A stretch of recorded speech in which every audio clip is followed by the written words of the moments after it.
Hey, what's up guys? Bobby here in today's video, and I just read this awesome book. It's called Questions Are the Answer, and I just wanted to really share with you one of my major takeaways from this book and how it's really going to change the way that I do business online, or at least I'm going to add this to what I'm doing to improve it and optimize it. And I just wanted to cut a short video with you guys so you could also use this in your business as well. So I've titled this training the 5 powerful questions to reveal your prospects' hot buttons. And the reason I said that is because buying decisions are more emotional than they are logical. People really buy with their heart more than they do their brain in most instances. And to get more people to buy from you, you need to touch these hot buttons. You need to unearth strong emotional reasons for them to buy. So really everyone is motivated by two things, and that's either to avoid pain or to seek pleasure and to make a gain. And these 5 questions really unearth these hidden motivational reasons for people wanting to buy your products. So if you can unearth their pain or their desire for pleasure, then you will have more prospects take a look at your presentation, and also you'll have more prospects become buyers in your business. So I want to give you 3 reasons on why these questions are also powerful. Because when you make a presentation, you might be the best presenter, you might be very well spoken, your presentation might be spotless, you might even be the best dressed if you're doing this in the offline market.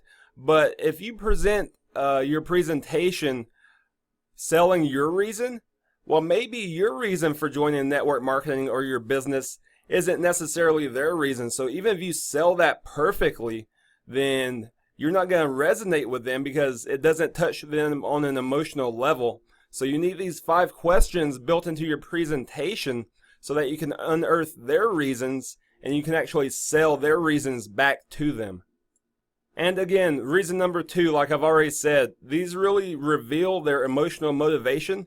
And once you put people in an emotional, imaginative state, they are more likely to make a buying decision. As long as they're in a very logical, conscious thinking state, and they're not imagining the benefits of your products in their life, then it's going to be much more difficult to convert them into a buyer for your business or your products.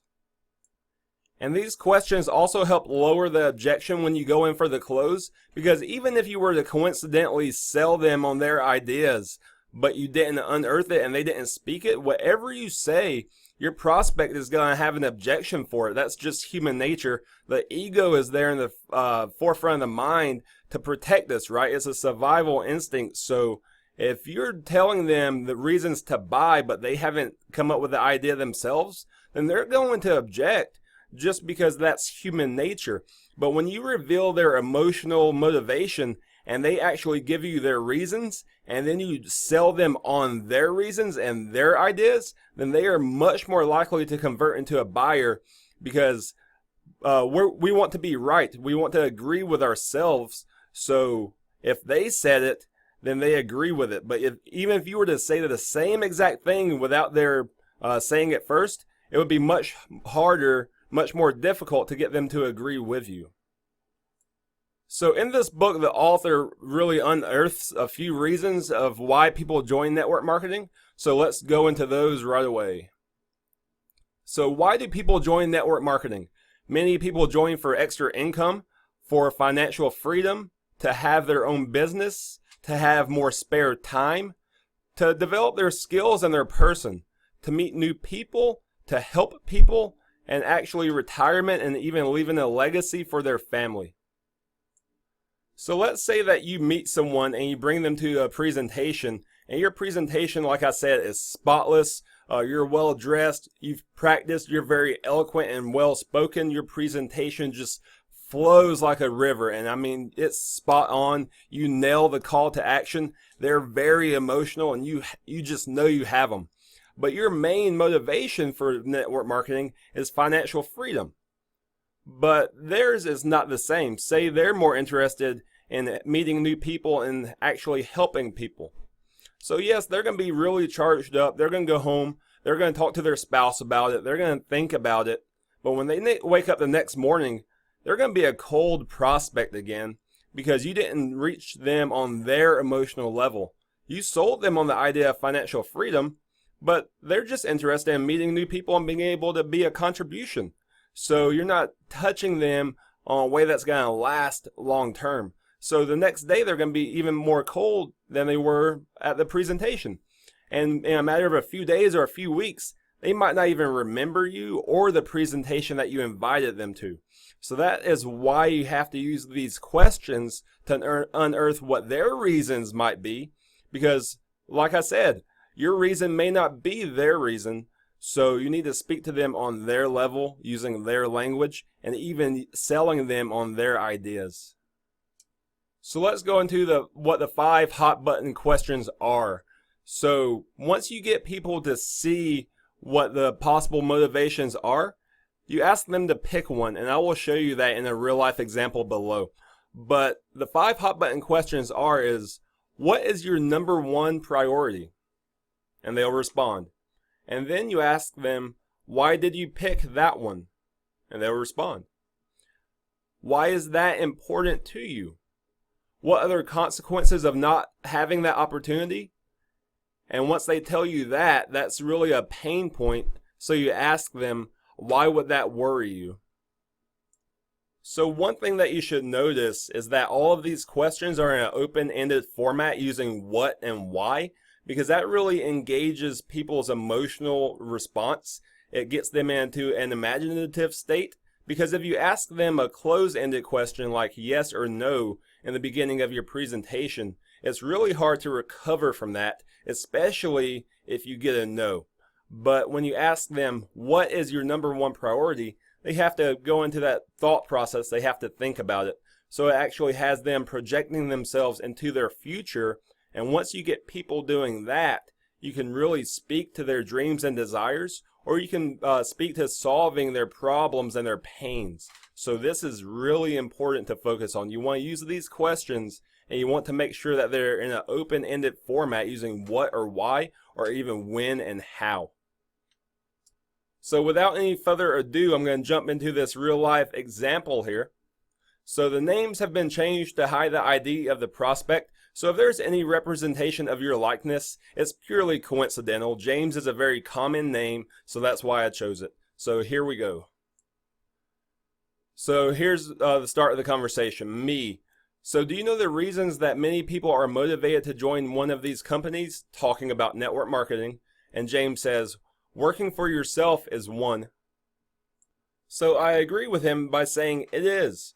Do you want to see the list I've come up with? So I go up here and I show him the list that I just presented to you. And of course, there's really no resistance in that question, so he says yes. And then you'll see I've highlighted my name in red, and I've done that throughout the presentation, and that's for every time that I ask James one of the 5 hot button questions. So I say, which one or ones is most important to you? And he says, extra income. So I go directly into hot button question number 2, and I say, why did you pick that one? James says that he's unemployed and he's looking for something new. So then I just ask him for a bridge question. It's not one of the hot buttons, but it just made sense at the time.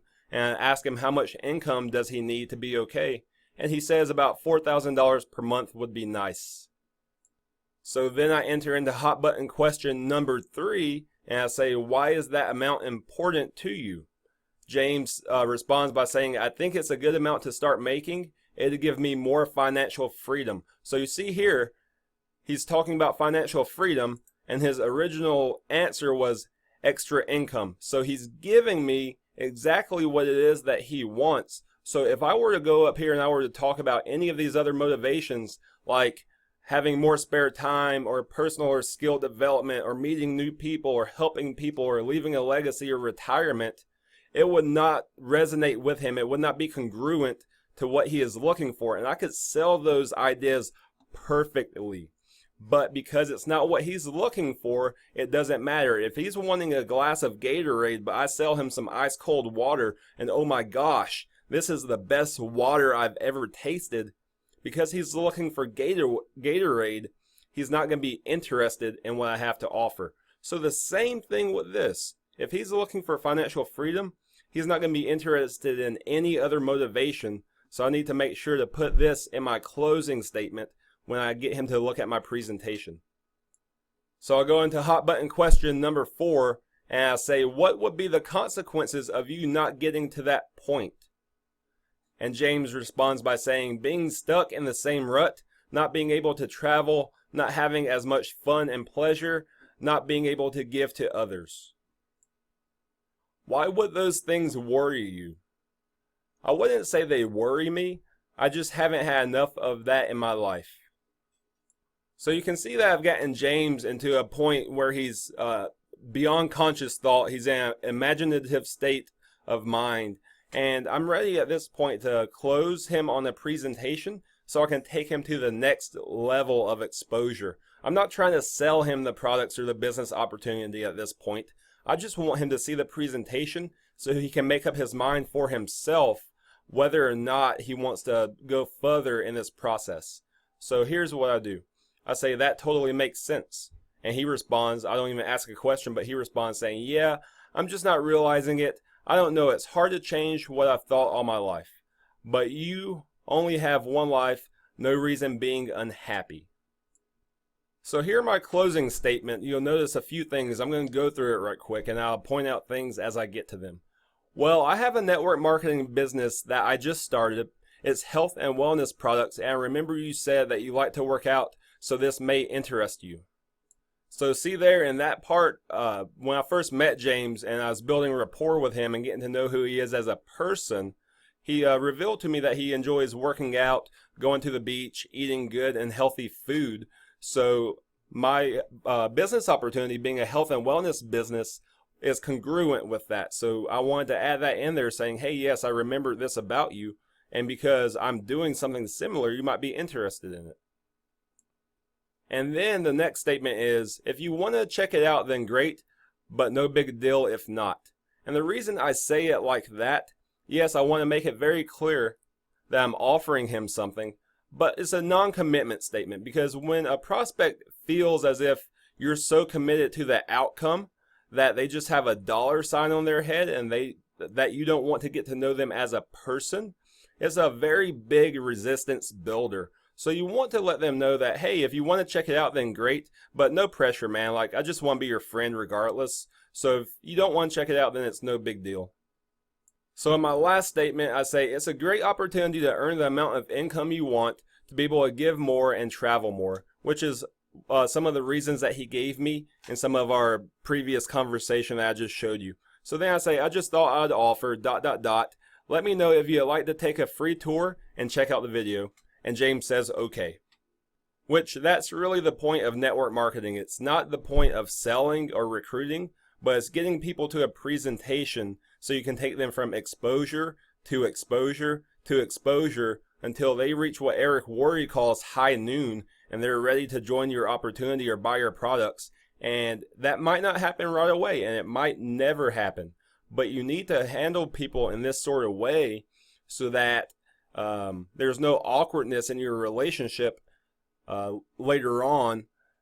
I mean, if you're really pushy, people remember that, and there's really no recovering from that.